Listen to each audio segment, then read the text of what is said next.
amado Jesus Cristo. Amém e amém.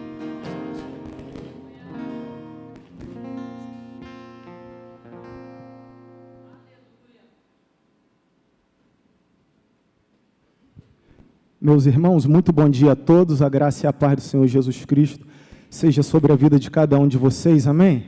Motivo de alegria a gente poder estar junto aqui, reunido nesse espaço para celebrar, cultuar, adorar o nome daquele que vive e reina, para todo sempre se faz presente no nosso meio.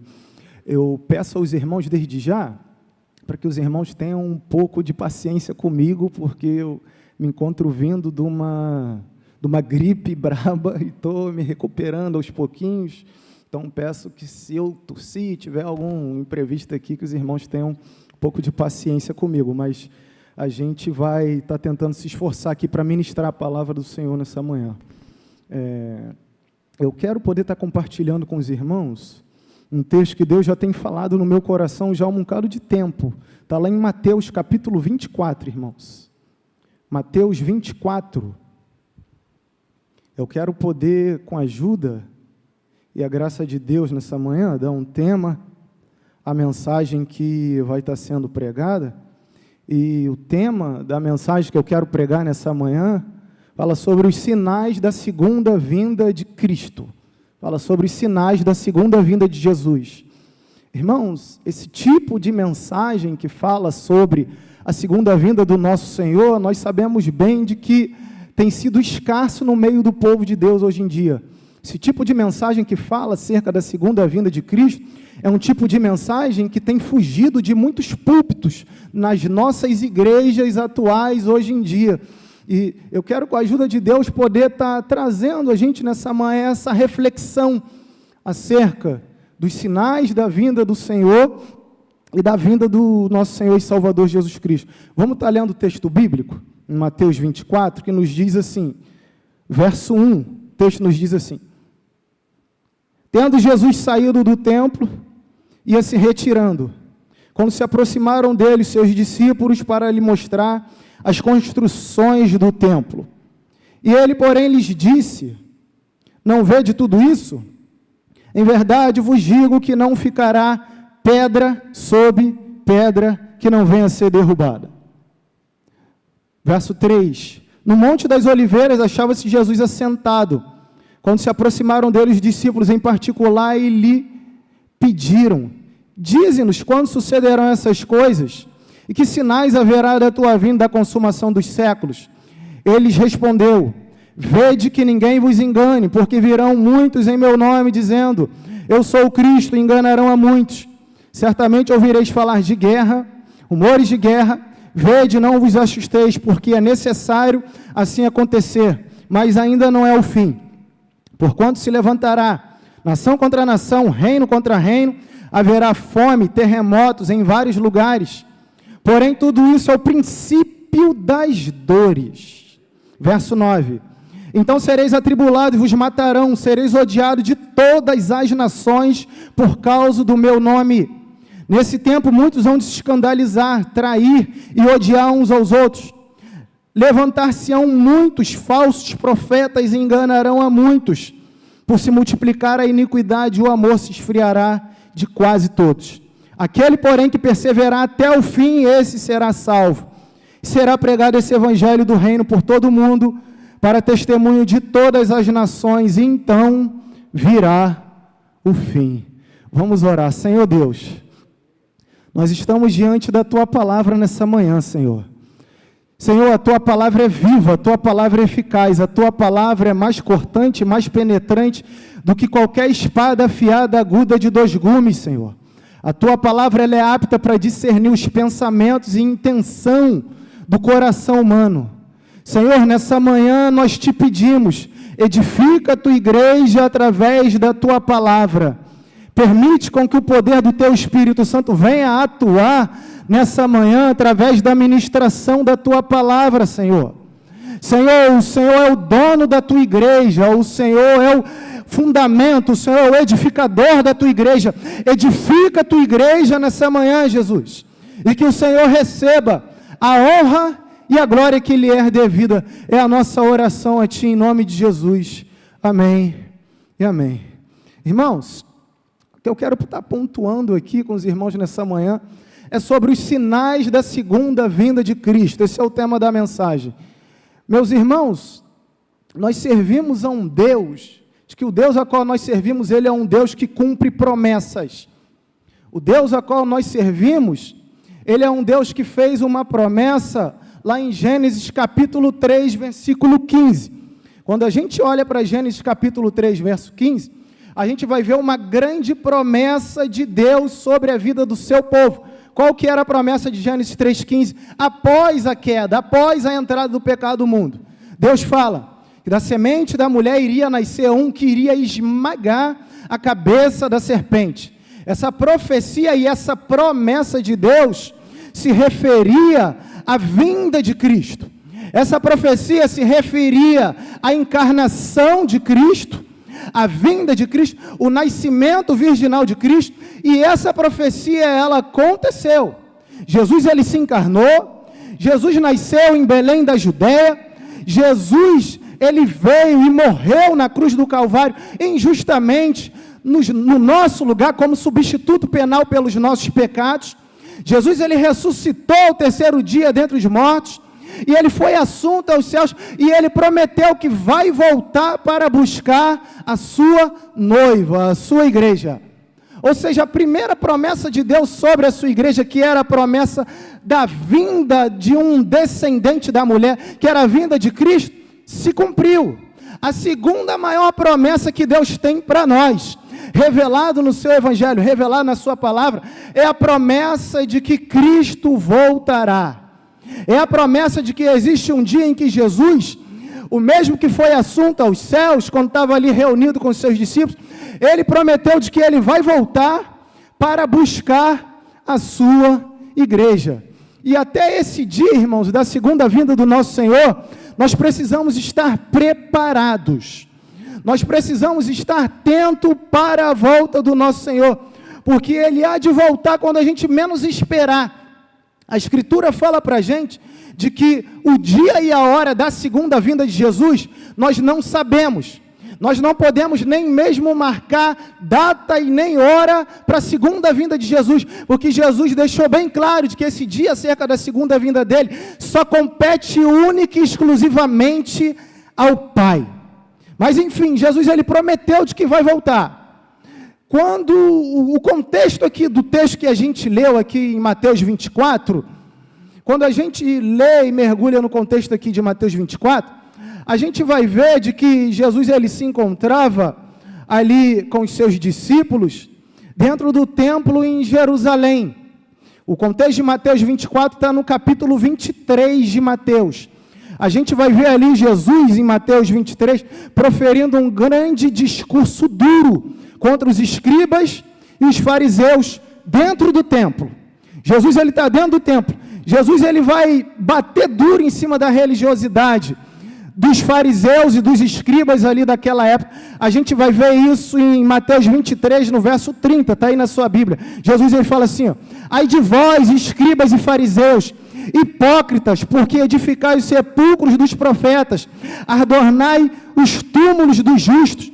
Que Jesus está batendo aqui em cima da religiosidade dos fariseus e dos escribas, chama eles de hipócrita e fala de que quando Deus levantou os profetas do Antigo Testamento para levar a mensagem até a nação de Israel, chamando o povo ao arrependimento e à fé em Deus, em Cristo, o que é que o povo fazia ali naquela época? Eles matavam os profetas, eles perseguiam os profetas que eram levantados por Deus.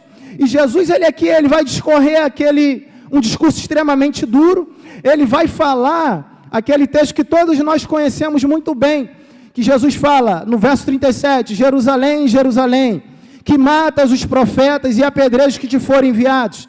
Quantas vezes quis eu reunir os teus filhos como a galinha junta os seus pintinhos debaixo das suas asas, e vocês não quiseram. No verso 38 ele vai dizer assim, ó, eis que a vossa casa ficará deserta. Ele está falando sobre o templo, ele está proferindo esse discurso aos escribas e os fariseus, e ele está ali com os seus discípulos, proferindo esse discurso dentro do templo. E Jesus, ele profetiza, ó, essa casa de vocês vai ficar deserta, vai ficar assolada. Verso 39, ele fala assim, de Mateus 23, declaro-vos, pois, que desde agora já não me vereis, até que venhais a dizer, bendito o que vem em nome do Senhor. Meus irmãos, Jesus aqui, ele profetiza acerca da destruição do templo de Jerusalém. E Jesus, ele vai saindo do templo. Quando Jesus, ele está saindo do templo, os seus discípulos param a Jesus e falam com Jesus acerca das construções do templo. Os discípulos olham para Jesus e falam para Jesus assim, Senhor, olha as construções desse templo, quão belas, quão maravilhosas. Eles estão impressionados, irmãos, com a arquitetura do templo ali daquela época. Porque esse templo em que os discípulos eles amostram ali para Jesus, a arquitetura desse templo, é o mesmo templo que foi construído por Salomão e mais tarde embelezado pelo rei Herodes. Então os discípulos eles estão abismados, eles estão maravilhados ali com a construtura do templo. E Jesus ele vai olhar para os seus discípulos e ele vai dizer para os seus discípulos, vocês estão vendo tudo isso? Não ficará aqui pedra sobre pedra que não venha ser derrubada. Daí vai se desencadear a pergunta dos discípulos para Jesus, que são pelo menos duas. Os discípulos vão perguntar para Jesus acerca de quando seria, em primeiro lugar, a destruição do templo, quando o templo seria destruído. E a segunda pergunta dos discípulos a Jesus é, Senhor, dize-nos, que sinais haverá da sua vinda e da consumação dos séculos? Irmãos, a primeira pergunta dos discípulos a Jesus acerca da destruição do templo, esse fato aconteceu no ano 70, na invasão do general Tito em Jerusalém. O Império Romano, através do general Tito, invade a cidade de Jerusalém, cerca a cidade de Jerusalém e destrói toda a cidade, arruína todo o templo que havia ali em Jerusalém. Essa profecia, ela já ocorreu, ela já aconteceu. A segunda resposta que Jesus vai dar aos seus discípulos acerca dos sinais da segunda vinda dele e da consumação dos séculos, é os sinais que a gente quer discorrer aqui nessa manhã. E o primeiro e grande sinal que Jesus ele vai dar aos seus discípulos acerca da sua segunda vinda, a gente vai ver em Mateus 24, verso 4 e 5, que é onde a gente lê, o texto nos diz assim, ó, quem puder me acompanha aí. O texto diz assim, ele lhes respondeu, vede que ninguém vos engane, porque virão muitos ao meu nome dizendo, eu sou o Cristo, enganarão a muitos.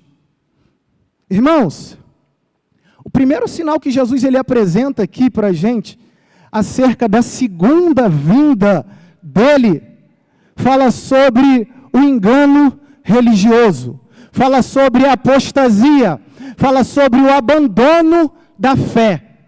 O que Jesus está dizendo aqui para a gente, para os seus discípulos, é que próximo à segunda vinda dele, iria haver uma explosão do engano religioso.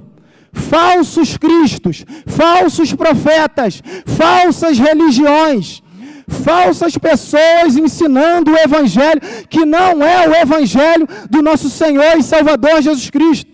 O engano religioso iria se proliferar, e é isso que tem acontecido na nossa geração atual. É isso que já acontecia naquela época de Cristo, e tem acontecido na nossa geração hoje. Hoje nós estamos vivendo os últimos dias, que vai desde a primeira vinda de Jesus até a consumação dos séculos, quando Cristo voltar. E isso já tem acontecido. O crescimento em massa do engano religioso. E a gente vê, irmãos, de que o engano religioso ele tem se multiplicado cada vez mais.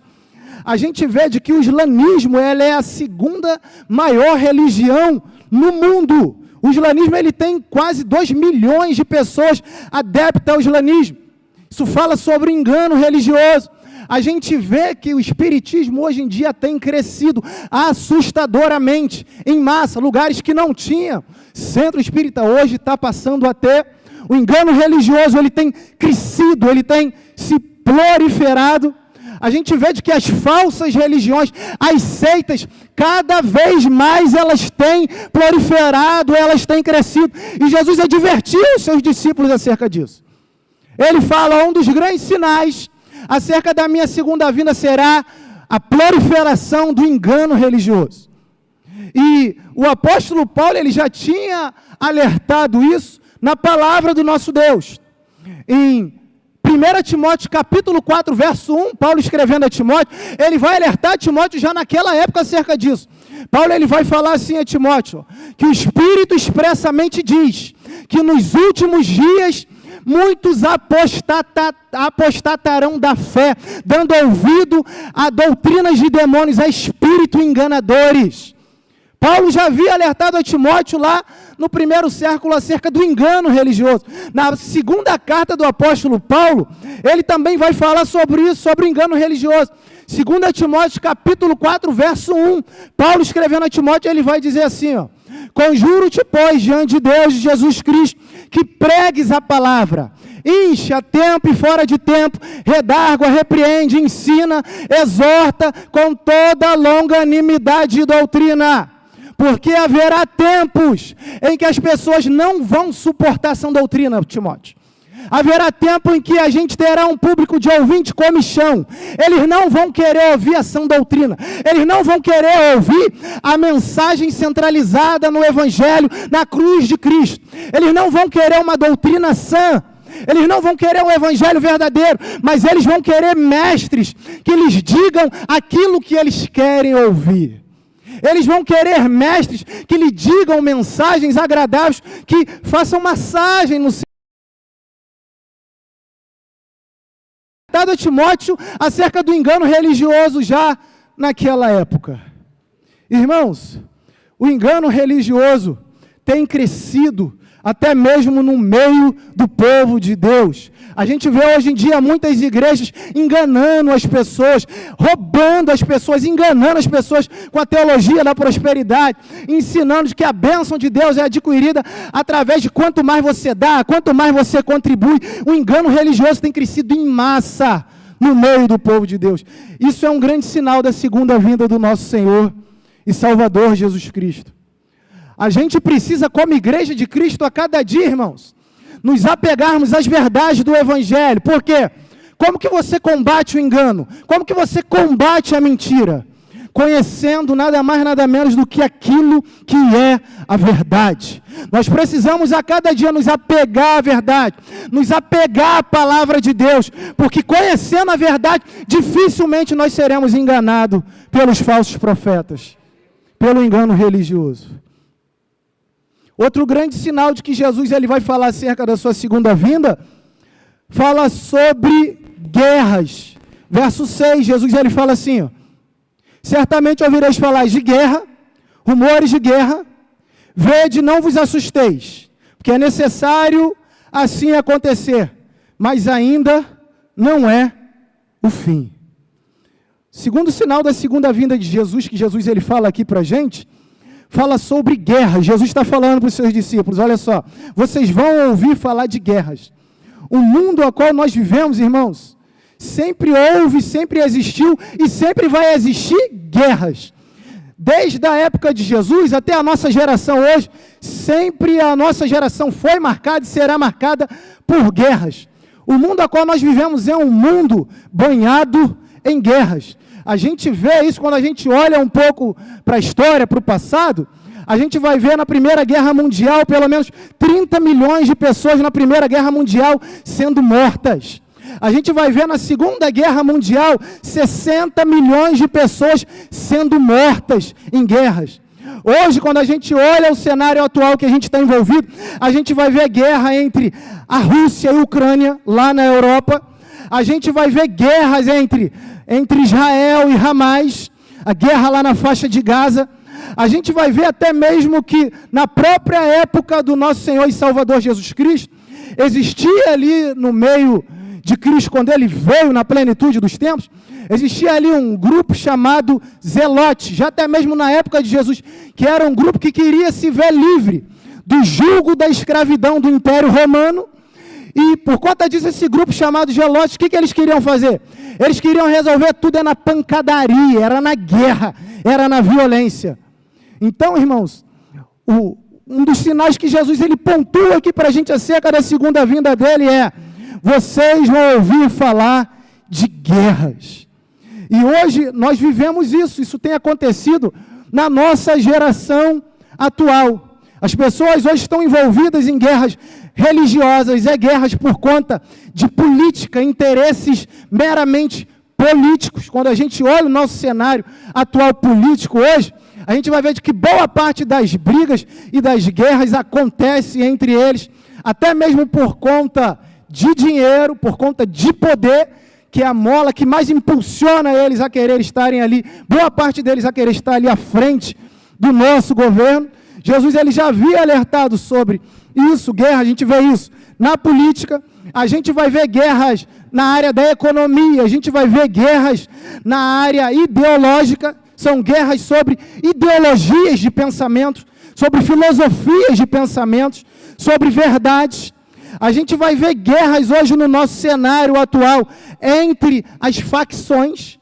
Quando a gente olha as facções ao nosso redor, e aqui eu estou me referindo às facções criminosas, a gente vê boa parte deles guerreando, brigando por conta de território, para tomar um certo território e ali explorar a população, cobrar dinheiro do botijão de gás, cobrar dinheiro do gatonete, cobrar recurso ali do povo, para com isso superfaturar, angariar ali milhões por ano.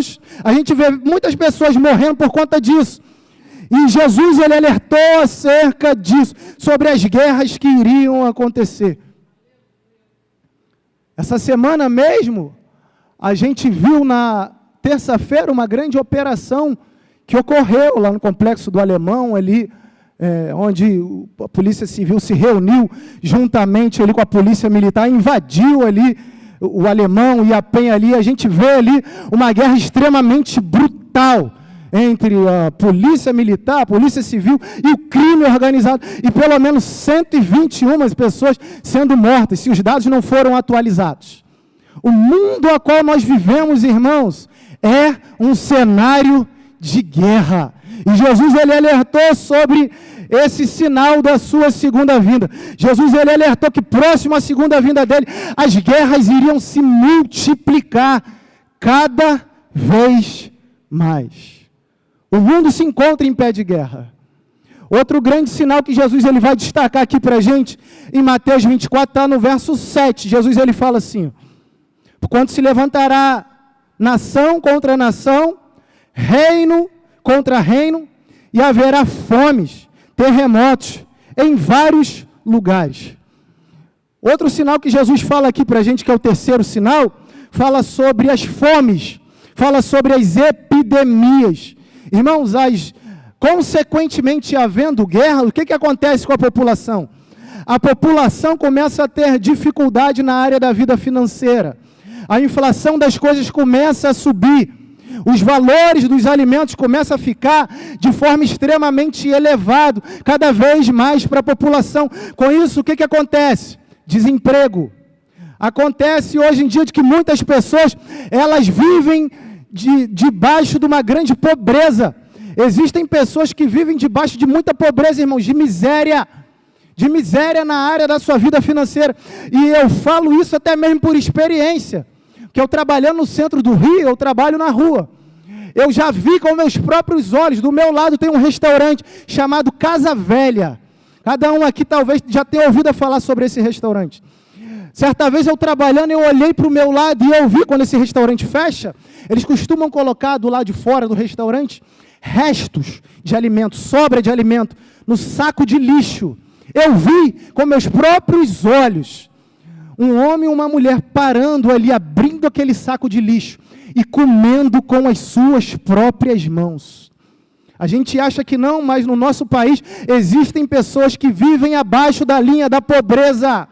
Existem pessoas que passam dificuldade na área da sua vida financeira. E Jesus ele alertou sobre isso. Jesus ele alertou sobre fomes.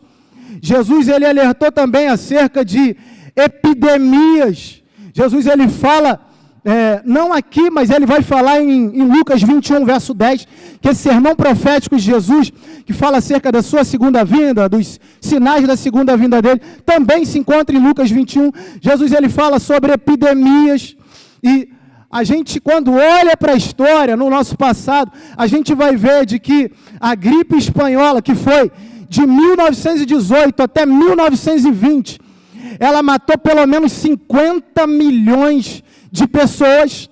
A gente vai ver que a peste negra devastou muita gente. A gente vai ver de que o vírus, o HIV, devastou muitas pessoas e continua devastando até hoje.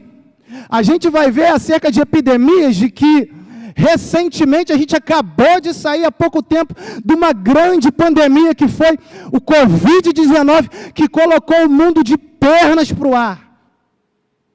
Isso tudo Jesus alertou para a gente acerca da sua segunda vinda. Jesus fala que iriam haver fomes, iriam haver epidemias. Jesus ele fala sobre terremotos. Jesus ele fala de que o mundo seria abalado, o mundo iria tremer. A gente iria ver furacões, tsunamis. O mundo ele tem sido sacudido, irmãos. Aqui no nosso país, talvez a gente não veja muito, mas quando a gente olha muitos países lá do lado de fora, a gente vê de que muitos países têm acontecido tsunami, furacão, terremoto e assim por diante. Esse também é um dos grandes sinais acerca da vinda do nosso Senhor e Salvador Jesus Cristo. Outro sinal que Jesus ele vai pontuar para a gente, está no verso 9 de Mateus 24, que nos diz assim, ó, Jesus ele fala, então sereis atribulados, vos matarão, sereis odiados de todas as nações por causa do meu nome. O que Jesus ele está falando aqui, irmãos? Jesus ele está falando aqui que próximo à sua segunda vinda, uma das coisas que iriam acontecer seria a perseguição religiosa. Ou seja, os discípulos de Cristo seriam perseguidos. Os discípulos de Cristo seriam odiados de todas as nações por causa do nome de Jesus Cristo. Irmãos, e o próprio apóstolo Paulo, ele também já havia alertado isso a Timóteo, dizendo para Timóteo, Timóteo, todos aqueles que querem viver uma vida piedosa em Cristo, quer desenvolver uma vida de comunhão com Cristo, uma vida de intimidade com Cristo, uma vida de oração, uma vida de aprofundamento da palavra, uma vida piedosa com Cristo, vão padecer perseguição pelo amor do nome de Cristo Jesus. Eles serão perseguidos. Irmãos, a igreja brasileira evangélica tem sido perseguida. Esse é um dos grandes sinais também da segunda vinda de Jesus. E por que a igreja brasileira evangélica ela é perseguida? No mundo afora. E aqui no Brasil também a gente vê sorrateiramente que eles estão tentando criar sorrateiramente leis para perseguir, cercear até mesmo a nossa liberdade de expressão. A gente pode não ver até mesmo diretamente, mas a gente percebe o nosso país caminhando curtamente, a passos curtos, para uma grande perseguição religiosa também aqui no Brasil. E por que isso acontece? Isso acontece porque o Evangelho do nosso Senhor e Salvador Jesus Cristo é uma contracultura. Isso acontece, a perseguição religiosa contra os discípulos de Cristo acontece porque o Evangelho, ele vai totalmente na contramão da cultura. A cultura que a gente vê ao nosso redor, eles querem defender o aborto, eles querem defender a ideologia de gênero, eles querem defender o trisal, a pessoa casar com várias pessoas, eles querem defender várias coisas que o Evangelho ele vai totalmente na contramão. E a gente segue na contramão, a gente anuncia isso na contramão. Com isso, o que acontece? A igreja de Cristo é perseguida. Nós somos odiados pelo simples fato de sermos discípulos de Jesus Cristo e de vivermos esse Evangelho nas nossas vidas. Irmãos, a igreja tem sido perseguida.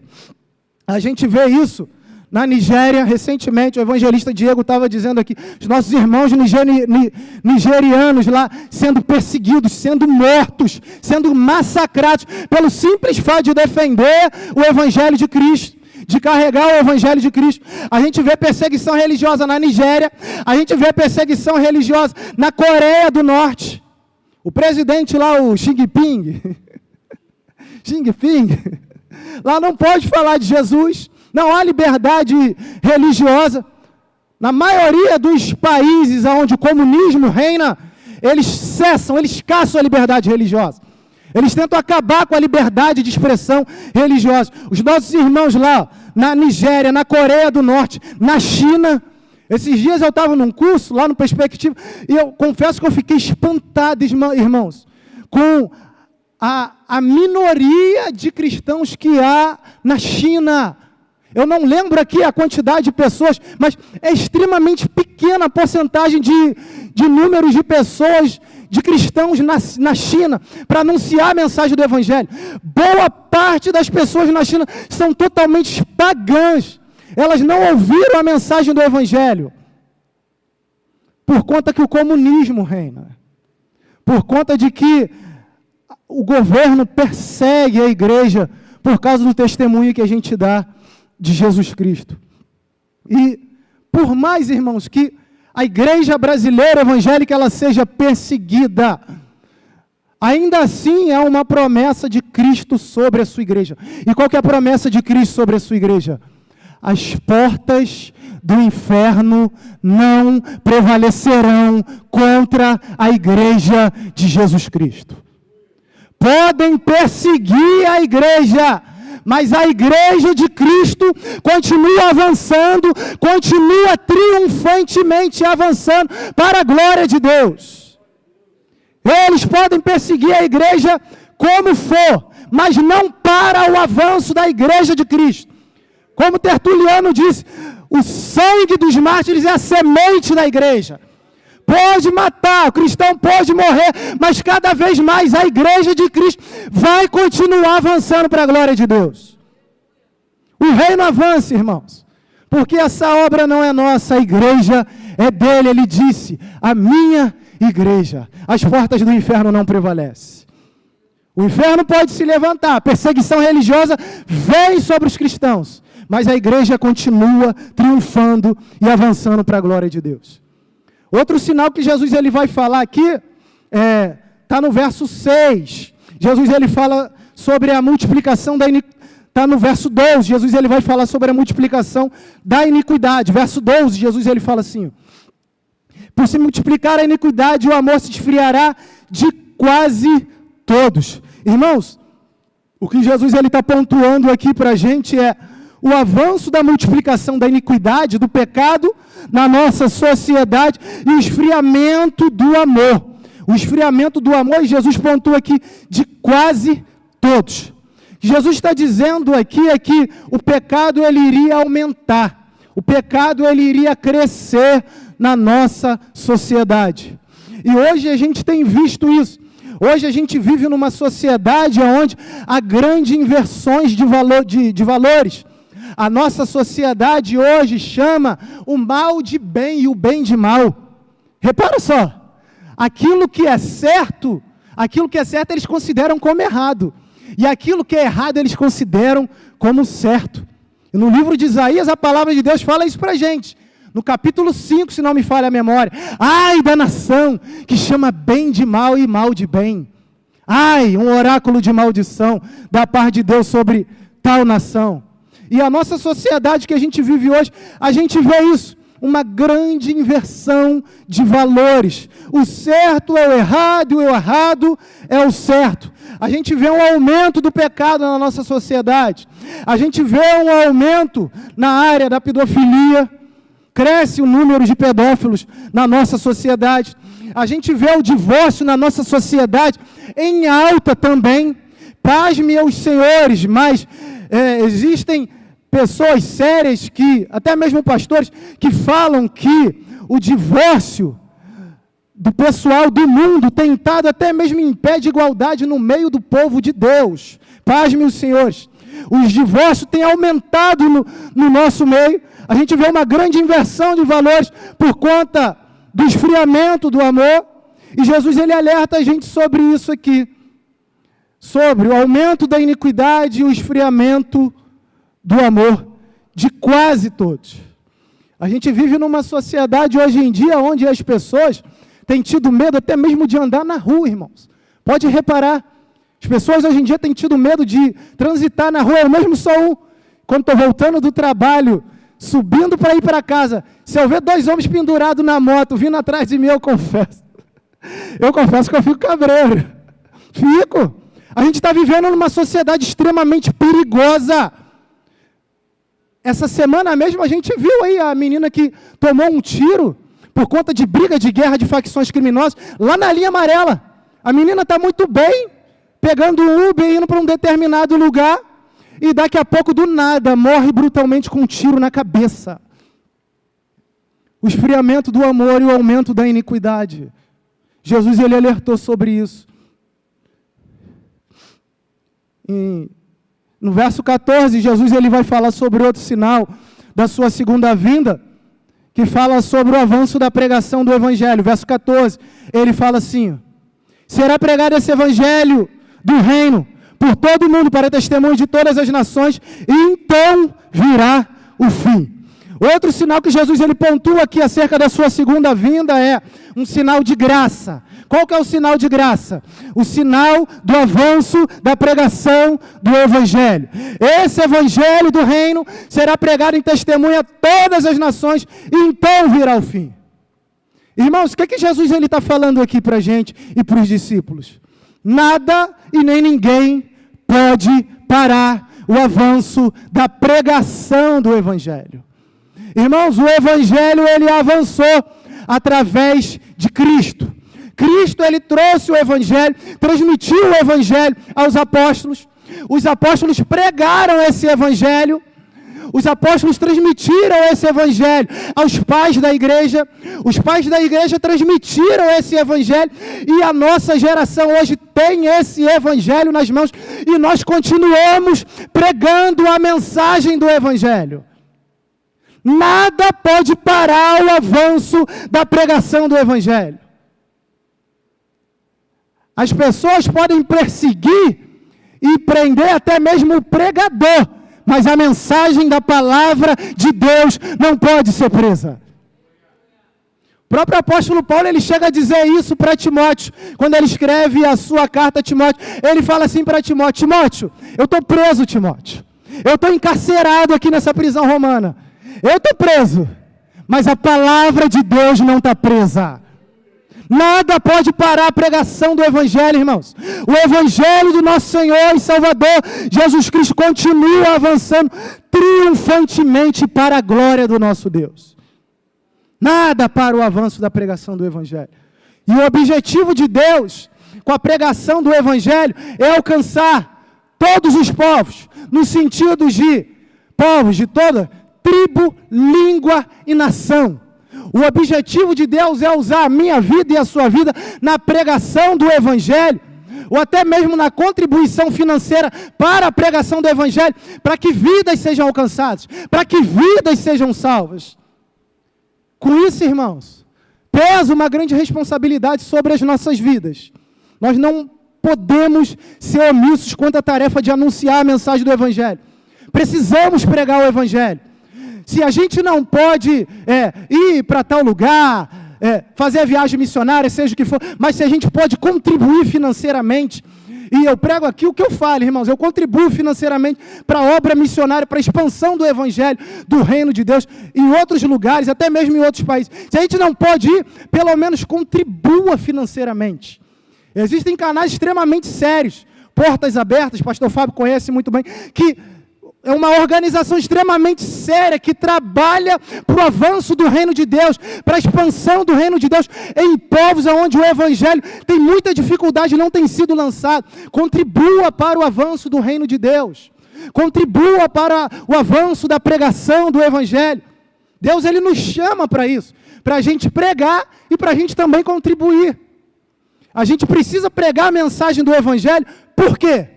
Porque a única forma, irmãos, do ímpio, a pessoa que está perdida, morta nos seus delitos e pecados, ser salva, é ouvir a mensagem do Evangelho. O ímpio ele só pode vir à fé, ele só pode receber a Cristo, se ele ouvir a mensagem do Evangelho. O próprio apóstolo Paulo, ele chega a dizer isso em Romanos 10. Ele vai dizer assim, ó, que há de ser que todo aquele que invocar o nome do Senhor, esse será salvo. Mas como invocarão aquele que não creram? Como crerão daqueles que nada ouviram? E como ouvirão se não há quem pregue? Conformosos os pés daqueles que anunciam as boas novas do nosso Senhor e Salvador Jesus Cristo. A fé vem pelo ouvir pela palavra de Deus. Precisamos levar a mensagem do Evangelho, irmãos. Seja no nosso trabalho, seja na nossa casa, seja na nossa família, seja contribuindo financeiramente, a gente não pode ser omisso quanto a isso. Precisamos anunciar a mensagem do Evangelho. E aqui, eu já vou partir para encerrar, que Jesus ele fala aqui para a gente, irmãos, de que esses sinais que a gente viu aqui, eles são considerados por Jesus como o princípio das dores. Mateus 24, verso 8, Jesus ele vai falar assim, ó. Porém, tudo isso é o princípio das dores. Todos esses sinais que a gente vê aqui em Mateus 24, acerca da segunda vinda de Jesus, ele é considerado como o princípio das dores. A ideia de Jesus aqui, nesse texto, Jesus aqui ele utiliza uma figura de linguagem para falar sobre a mulher quando está grávida. A mulher quando está grávida, quando ela está prestes ali a dar a luz, ela não dá a luz de imediato. Primeiro, o que acontece com ela? Primeiro ela sente contração. Primeiro ela sente pulsação. Primeiro ela sente dor. Ela sente contração. É sinal de que o que vai acontecer com a criança? A criança vai nascer. E o que Jesus está falando aqui para a gente? Quando vocês virem todos esses sinais acontecendo, levantem a cabeça de vocês. Estejam preparados, porque a redenção de vocês está próxima. Ele voltará. Ele vai voltar, irmãos. Que a nossa oração nessa manhã seja: Maranata, ora vem, Senhor Jesus. E como vai ser a segunda vinda de Cristo, irmãos? Uma coisa é certa, Cristo vem, Ele virá com poder e glória. E como vai ser a segunda vinda dEle? Primeiro lugar, a segunda vinda de Jesus, quando Ele vier aqui, a segunda vez nesse mundo, a segunda vinda dEle vai ser repentina. Mateus 20, no capítulo 24, verso 27, Jesus ele diz assim, ó, porque assim como o relâmpago sai do Oriente, se mostra o Ocidente, assim será a vinda do Filho do Homem. Ou seja, Jesus ele vai voltar de repente. A gente precisa estar preparado para a segunda vinda dele. Porque ele vai voltar quando a gente estiver menos esperando. Quando for aquele dia comum, aquele dia banal, aquele dia ordinário, Cristo voltará. Então o tempo da gente se preparar é hoje. O tempo da gente estar apto para a vinda dele é hoje, porque ainda que ele não volte, a gente pode morrer.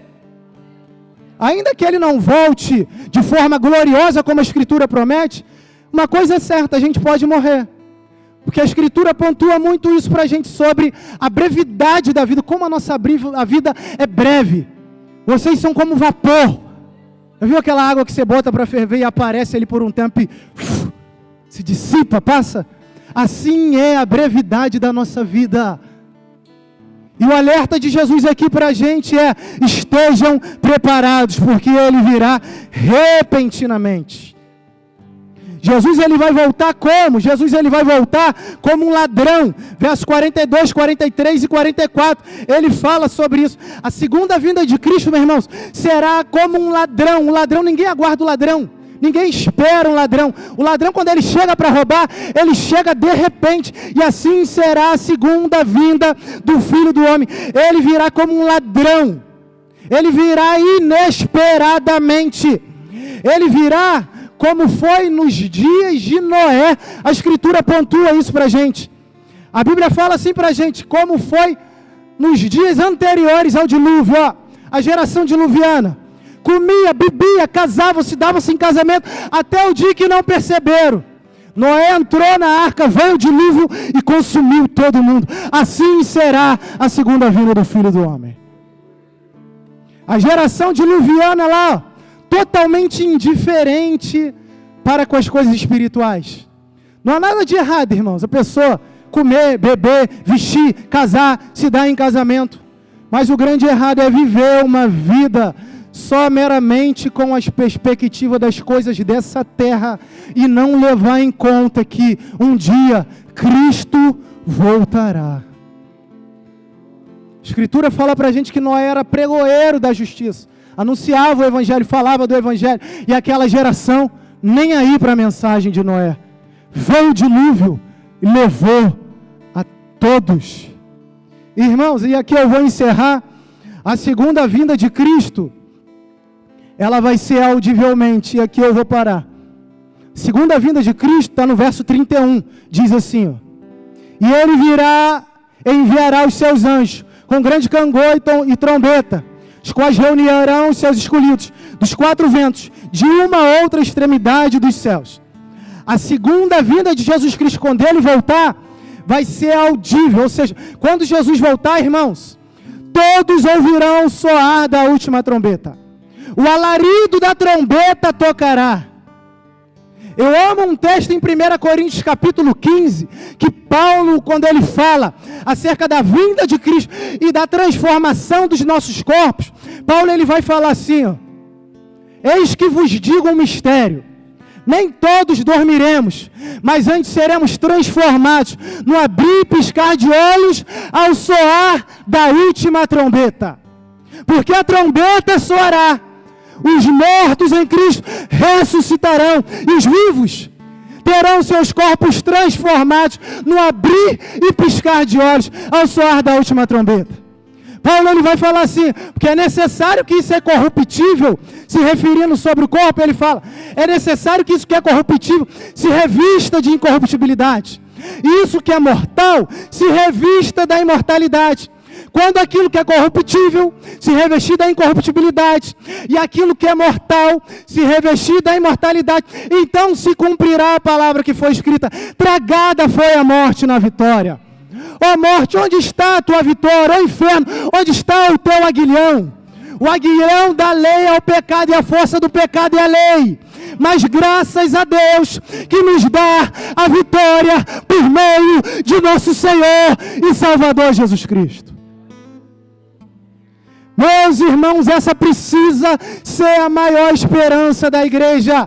A esperança de que um dia a trombeta soará, Cristo voltará, Ele implantará o seu reino, Ele julgará os vivos e mortos. Esse dia, quando Ele voltar, será um dia onde muitas pessoas vão se alegrar, mas aonde outros vão chorar, outros vão desfrutar do tormento eterno, outros vão desfrutar do inferno, que a Escritura fala, que é um lugar de tormento eterno, para aqueles que não receberam a Cristo, para aqueles que não acreditaram no sacrifício de Cristo naquela cruz. Os justos vão desfrutar de Apocalipse 21, e vi novos céus e nova terra, onde habita a justiça com Cristo. É lá que eu quero estar, irmãos. Que esse seja o desejo do meu e do seu coração. Vamos ao louvor, em nome de Jesus.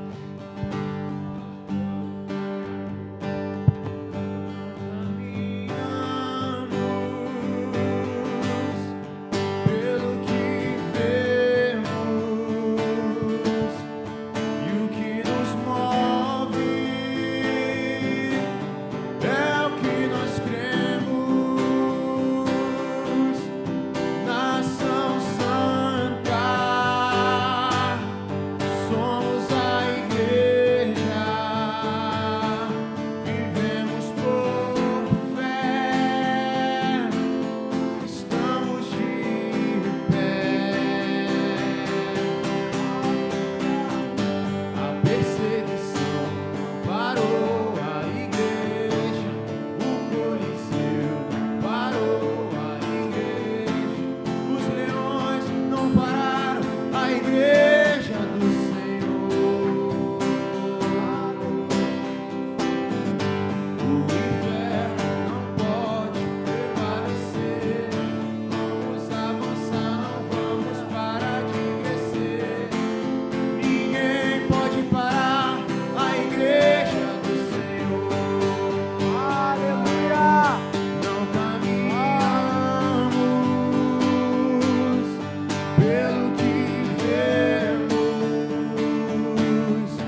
Aleluia. Louvado seja o nome do Senhor. Pai, nós queremos te agradecer, Senhor.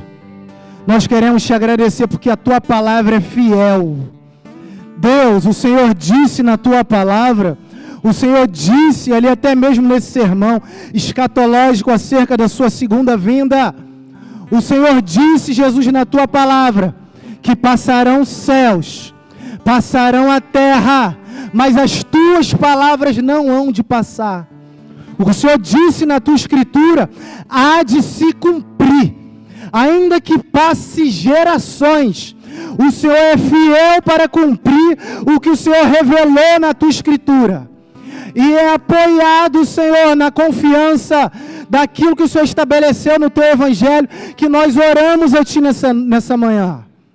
Pai, fortaleça-nos no teu evangelho. Continue nos edificando. Continue a fazer com que nós venhamos a desenvolver a nossa vida aqui nessa terra, Senhor, sem perder de vista a sua segunda vinda, Senhor. Senhor, às vezes nós vivemos a nossa vida aqui nessa terra e nós queremos ser sinceros diante do Senhor. Talvez muitas pessoas nem creiam mais de que o Senhor há de voltar, mas o Senhor vai, Pai. Nós sabemos que o Senhor vai. Os sinais estão nítidos diante dos nossos olhos.